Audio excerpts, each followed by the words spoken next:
photojournalist, naghahanda na sa mga coverage nila ngayong umaga. Ingat kayo mga kapuso.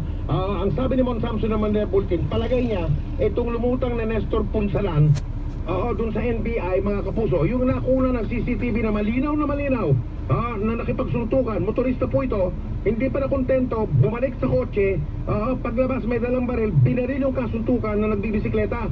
Pagbaksak nung sa unang putok ng baril, pinaputokan pa ulit para siguraduhin talagang patay na. Tapos walang kabog-kabog. Cool na cool, ika nga ng mga kabataan, bumalik sa kanyang sasakyan at nagmanayo paalis. Palagay ni Mon Samson naman nila bulletin, kapangalan, itong lumutang na itong Nestor Punsalan na ito. Isa ako sa milyon-milyong nanay na nagtitiwala sa Unilab. Pag may sipon ng asawa ko, ni-use agad. Unilab yan.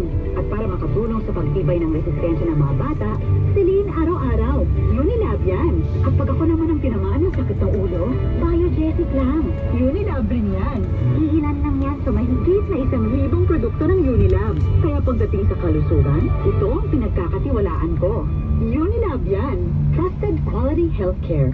Phenylephrine HCl chlorphenamine maleate paracetamol is the generic name of Neosep. Ascorbic acid is the generic name of Saline. And paracetamol is the generic name of Biogesic. If symptoms persist, consult your doctor.